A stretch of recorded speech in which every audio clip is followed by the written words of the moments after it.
Tenemos que luchar para esa patria sea respetados sus derechos humanos, compañero. Por eso, la patria ni se vende, ni se rinde. Adelante, doctor Diego, que el pueblo ecuatoriano lo escucha. Muy buenos días, un respetuoso y cordial saludo para todos quienes forman parte de esta importante emisora de carácter plural y democrática y que se ha constituido en una tribuna de defensa de los valores republicanos.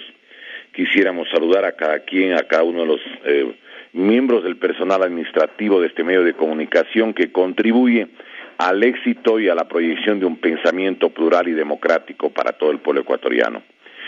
Quisiéramos saludar pues a Pepe, a Raúl, a Clever, a César, a Medardo y a las personas que contribuyen en la difusión del análisis de la realidad del Ecuador y a las sugerencias sobre posibles soluciones a los aspectos atinentes a nuestra realidad.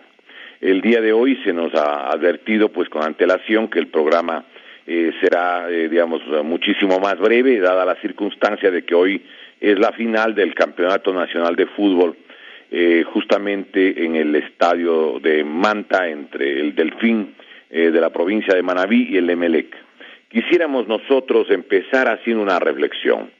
La primera es recordar que en la historia existen muchas veces acuerdos, entendimientos, verdaderos complots de los grupos de poder que se asocian, coordinan actividades para mantener legislación represiva de cualquier origen que hubiese sido.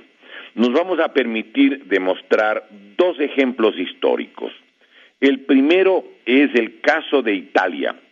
Allí en Italia, con Benito Mussolini, desde 1924 a 1945, se emitieron leyes profundamente represivas, antipopulares, encaminadas a inmovilizar cualquier tipo de reclamo social, a restringir al máximo la vida de las organizaciones sociales y de carácter popular.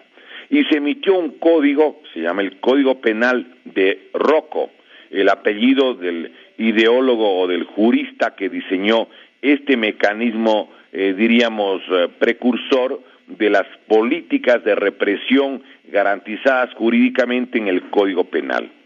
El Código Penal de Rocco en muchísimos aspectos todavía se aplica en Italia. Es decir, aprovecharon que la legislación estuvo realizada y luego han decidido aplicar muchas de esas regulaciones. Ese es un ejemplo histórico de Italia, luego que Benito Mussolini, con un gobierno de orientación fascista, impulsó leyes de las cuales todavía se heredan regulaciones represivas y de desarticulación de lo que es el reclamo, la reivindicación social. Hay un segundo ejemplo que valdría la pena hacer relación de manera muy breve, dado el hecho de que el programa va a ser hoy día absolutamente corto. Es el caso de Chile.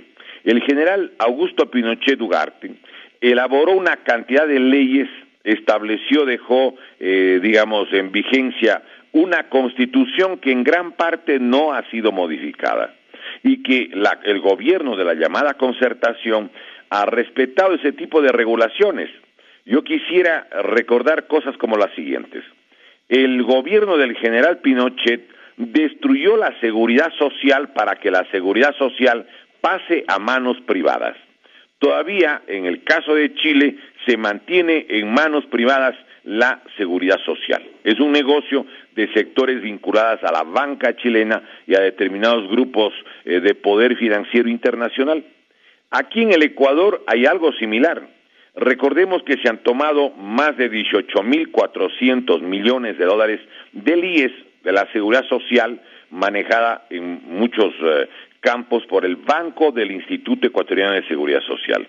Ese dinero del IES no han devuelto a esta institución. En el presupuesto del año 2018 no existe el dinero para cuando menos en parte devolverle los dineros que son del IES, esto es, de los trabajadores, para ser atendidos en problemas de salud, por ejemplo, determinado tipo de prestaciones, y para atender además a los jubilados. ¿A dónde están queriendo llevar en el Ecuador con esta política que tiene pues precedentes absolutamente nefastos, como damos el caso de Pinochet. Recordemos otro ejemplo: en Chile de Pinochet se excluyó a gran parte de las personas que querían acceder al estudio y sobre todo de las universidades. En Chile están fuera y es un costo muy significativo que tienen las personas que justamente han pretendido o han aspirado a estudiar en el país de la estrella solitaria. En el caso del Ecuador, las regulaciones a las que justamente ha mantenido el gobierno de la llamada Revolución Ciudadana tiene características muy similares. Recordemos lo que está pasando con la juventud ecuatoriana, con los menores de 29 años y mayores de 18 años. Gran parte de ese estamento poblacional no pueden seguir estudios en las universidades. Esto es algo muy grave. Existen aproximadamente 1.009.000 jóvenes que no estudian en las universidades. Lo más probable es que jamás, por lo tanto, esta generación va a tener la posibilidad de tener título universitario.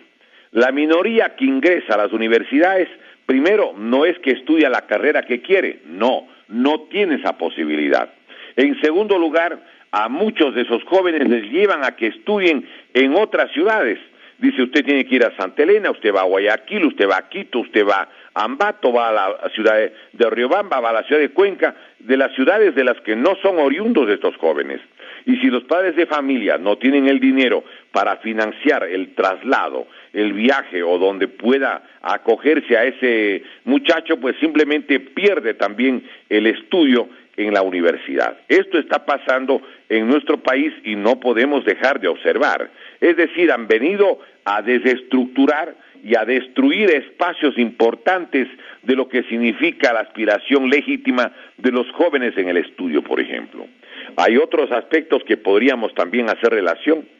El presidente de Chile, Salvador Allende, nacionalizó, recuperó para Chile gran parte de la riqueza de la estrella solitaria. Las minas de cobre, la de Chuquicamata, la del Teniente, la mina, por ejemplo, de la Escondida, todas esas minas recuperó de manos de las compañías multinacionales para que el dinero que se obtenga de la venta del cobre sirva para el desarrollo de la industria y de los sectores campesinos y los sectores de la producción agroindustrial. El desarrollo de Chile no puede entenderse sin el dinero que le permite justamente el manejo de la plata que se obtiene de la, de la venta del cobre que ahora, o que durante el gobierno de Allende e incluso de Pinochet, se mantuvo para que financie el desarrollo industrial y agroindustrial de Chile. En el caso de nuestro país, ¿qué es lo que está sucediendo? La riqueza de las minas de oro, las minas de plata, las minas de cobre están entregándose a las grandes corporaciones extranjeras. Eso sucede en todas las minas de oro. Por ejemplo, hay una mina que está ubicada en la cordillera del Cóndor, precisamente la mina Fruta del Norte. ¿Cuánto es lo que va a obtener el pueblo ecuatoriano con la Fruta del Norte? Los distintos montos, los cálculos y estimaciones determinan que no llegará el Ecuador ni siquiera a 1.000 millones para obtener de ese negocio. Pero ese negocio lo reconoce la propia vicepresidencia de la República durante la gestión del señor ingeniero Jorge Glass, va a generar ganancias de 10.700 millones de dólares. 10.700 millones. Y el Estado ecuatoriano no recibirá ni 1.000 millones. Hay un segundo aspecto que quisiéramos también señalar. Ayer he visto en los medios de comunicación con gran aspaviento, incluso con una foto gigantesca del cheque, que dizque le van a dar 20 millones de anticipo porque así convinieron en la firma de la entrega de la mina justamente Fruta del Norte con la empresa Lundin Gold, que tiene domicilio en Canadá, porque en ese país muchas empresas del mundo se ubican porque tienen un trato preferente en lo que tiene que ver, en el caso específico, del pago de tributos e impuestos. Pero ¿qué significa además estos 20 millones de anticipo? Porque quieren hacer aparecer que el 60% del dinero de las regalías, dicen, va a ser invertido en las zonas en las cuales justamente están señalando se encuentran determinados sectores o grupos humanos. Pero lo que no le dicen al pueblo ecuatoriano es que las regalías, óigase, las regalías equivalen al 5% del total de la rentabilidad. Y claro, del 5%, que es una mínima cantidad, de allí dicen que van a dar el 60% para los pobladores de la zona. Pero es el 60% del 5% que es el de las regalías. Y claro, le quieren sorprender al pueblo ecuatoriano y hacer aparecer como gran negocio esa explotación minera que el Ecuador pierde, porque además no llega el total de la inversión, sino alrededor de 630, 640 millones de dólares. Esa es toda la inversión para sacar 10.700 millones de dólares. Pero nosotros quisiéramos, evidentemente, ir demostrando que nuestro país no es que ha ido avanzando. Nuestro país, lamentablemente, recordemos, tiene condiciones sociales, económicas, políticas, de tal extremo de que existe penuria, desesperación en la sociedad. Hemos estado revisando nosotros, por ejemplo, datos sobre la situación de nuestra patria. Hay una publicación respecto a los suicidios en el Ecuador. En nuestro país hay un dato que lo publicó Diario El Comercio el viernes 7 de abril del 2017 en la página 10. El problema del suicidio va en aumento. En los últimos 20 años han llegado, en el caso del año 2015, a 20.000 suicidios al año. 20.000 seres humanos que se deciden eliminar. Eso lo publicó el Diario El Comercio, lo decimos el 7 de abril del 2017 en la página 10, en un artículo editorial que se llama Hablemos de la depresión en el Ecuador, que entiendo que es del doctor Fernando Zacoto. Y los datos son los de la Organización Mundial de la Salud. Imagínense ustedes, ¿cómo es posible que haya tanto suicidio en nuestro país? Y que es información que prácticamente pretenden que pase, diríamos, no conocida por conjunto de la sociedad. Hay otro dato, miren ustedes, existe un representante en el Ecuador de la UNICEF, y resulta que este caballero que se llama Grant Lighty, sí, el representante en el Ecuador del Organismo de las Naciones Unidas para la Infancia y la Juventud, la UNICEF, dice que el suicidio entre los jóvenes, óigame, menores de 19 años, llega al 12%. 12% de las muertes de los menores de 19 años es por suicidio. La información la publicó, información de la UNICEF, justamente Diario Expreso de Guayaquil, el lunes 4 de abril del 2016 en la página 5. ¿Pueden ustedes imaginarse lo que significa en un país algo que el propio Grant Lighty, el representante de la UNICEF, llama una señal de alarma? No solo eso, el propio diario del gobierno, que es el Diario El Telégrafo, en la edición del domingo 6 de julio del 2014, hacía relación al siguiente dato. Entre los jóvenes de 12 a 17 años en el Ecuador, el primer lugar de fallecimiento, óigame, de jóvenes de menores de 17 años, el primer lugar de los jóvenes que se suicidan, sí, está en la provincia de La Suay, de Cañar, de Cotopaxi, de Chimborazo, de Imbabura, de Morona Santiago, de Pastaza, de Pichincha, de Tungurahua, y el segundo lugar está en la provincia de Bolívar, del Carchi, de Loja y de Zamora Chinchipe. Les vuelvo a dar la fuente, Diario El Telégrafo, edición del domingo 6 de julio del 2014, página 8, en base a la información de los propios organismos del Estado ecuatoriano. Claro, hacen una publicación y creen que ese dato nadie va a caer en cuenta y nadie va a recoger. Tuve la oportunidad de escuchar una dama que se quejaba que no existe agua en Durán. Yo quiero recordar que en el año 2010 se hizo un estudio aquí en el Ecuador donde se determinaba que toda la dotación de agua potable para toda la República y el sistema de alcantarillado de toda la República no superaba los 4.500 millones de dólares. 4.500 millones de dólares. Pero resulta, es que esto es una cosa de locura, que en nuestro país, y le estaba escuchando también al compañero Guido, a Raúl, que es lo que señalaba. Miren, resulta que el cálculo de la Comisión Nacional Anticorrupción, lo que se han robado, lo que han detectado hasta ahora, son 35.695 millones de dólares. 35.695 millones de dólares. Es decir, todo el problema del abastecimiento de agua y para dar canalización para todo lo que son las redes de agua servidas de todo, absolutamente en el país, valía 4.500 millones. Resulta que lo que se roban es más de 8 veces ese monto, algo verdaderamente inaudito, inaceptable. Hubo una mesa redonda en esta semana en Guayaquil el miércoles 13 de diciembre y allí se establece con el tema del costo de la corrupción y la información entrega el economista Jorge Rodríguez Torres. Pero hay algo que valdría la pena que nosotros también reparemos y hagamos justamente una relación. Miren ustedes los precios que se cobran en la construcción de obras.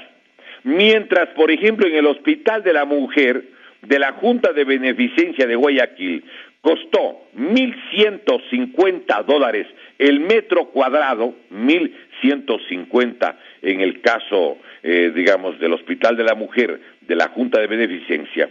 El Hospital del Monte Sinaí, en la propia ciudad de Guayaquil, subió a $2,613 la unidad, a más del doble, de 1,150 a 2,613. ¿Alguien cree que ese es de verdadero valor o la cantidad está súper inflada? El valor del metro cuadrado de la plataforma financiera en Quito costó $2,293 el metro cuadrado. Los hospitales, por ejemplo, del IES, el de Machala cuesta $1,639 el metro cuadrado. El de los Ceibos en Guayaquil, 1,618. El del IES de Quevedo, 2,645. El del IES de Quito, $2,182. Es decir, y esto lo denunció el ingeniero Enrique Pita, presidente de la Cámara de la Construcción de Guayaquil, que tuvo el tema la corrupción en la contratación pública. Si alguien quiere mirar la fuente de la información, puede hacerlo precisamente en el Universo del jueves 14 de diciembre del 2017 en la página 4.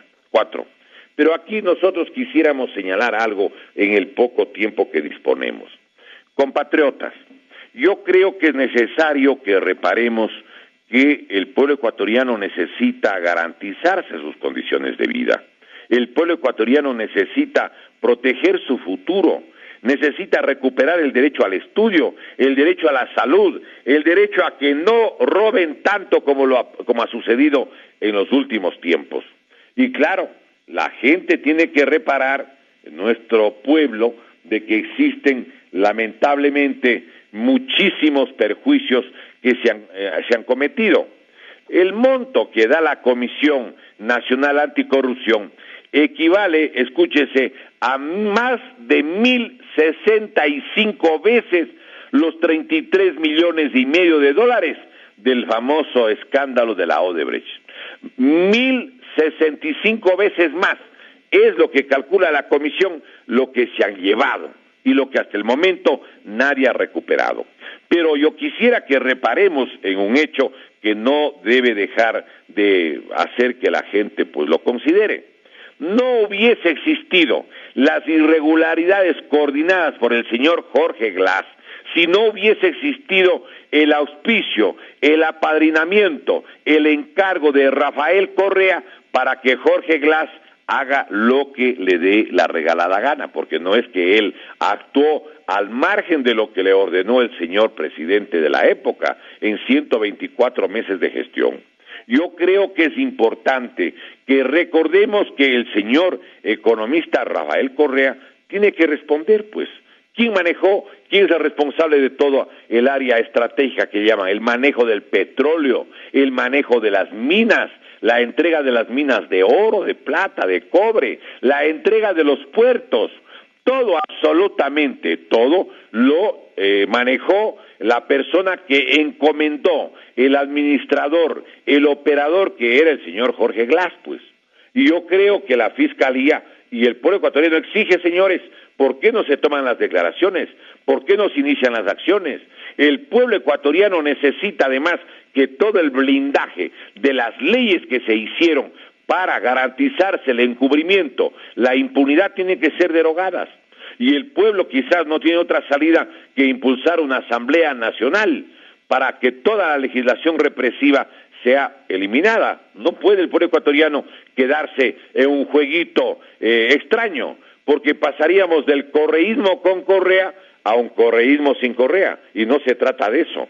Todas las leyes, todas las decisiones políticas de Correa estaban encaminadas para entregar el petróleo, las minas, los puertos, las fábricas de cemento, para entregar absolutamente la riqueza y el patrimonio social y nacional y dejar en manos de las grandes corporaciones.